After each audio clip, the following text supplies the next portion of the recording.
We're at the Radio Festival with Christian O'Connell, who's been talking about complaints today, and quite a good reception for you in there. Did you enjoy that on stage? I really enjoyed it. I also, I think a lot of the people in that room work in this industry, and so they share.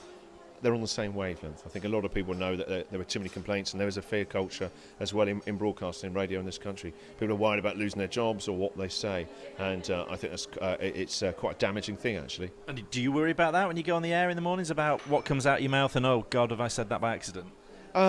It's a live show, but I always try and get it as right as I can. I think I get it more right than wrong. My boss, as I said in the thing today, my boss has always said, as long as you can justify afterwards, if I get complained, I don't care. As long as you can justify afterwards to me what you did and why. And I think that's a very healthy thing to think, right, do I need to say this?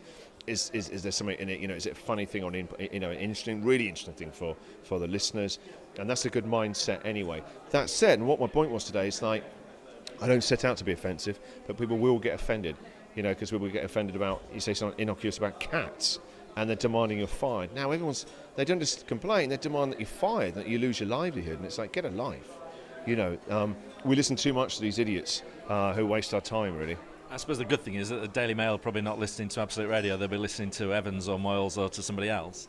Who knows? It's not just about the Daily Mail, it's about the renter crowd that's online that have this addictive glee.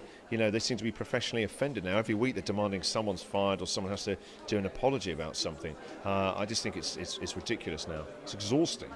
And have you listened to Moyles' new breakfast show yet? No, I'm on air, and unlike Chris... There's many ways to listen. I listen to many podcasts.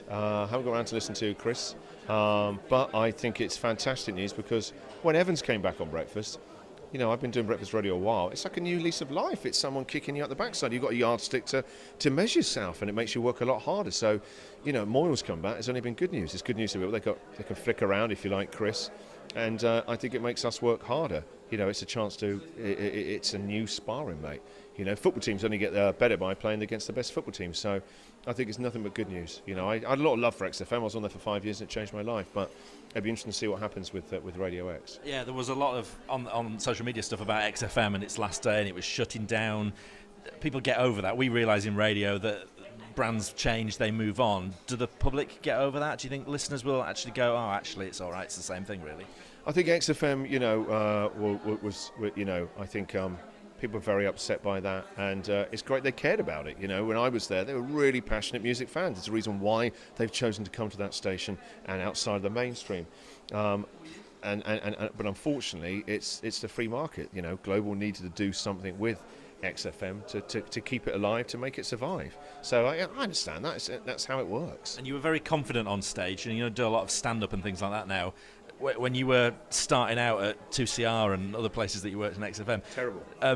Would you ever seen yourself getting to this point and being confident to go on a stage with people like that? No, not at all. And I always, when I've done various live things and stuff like that over my time, I've always really, really enjoyed it. And people said, why don't you give stand-up a go? And even Chris Evans at Sony Awards about 6 years ago came up to me and said, I always thought you would have made a great stand-up comedian.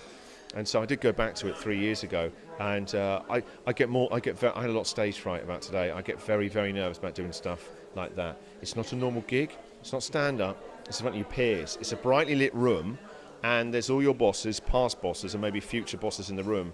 And that it's not a normal audience, and you really are, you can see.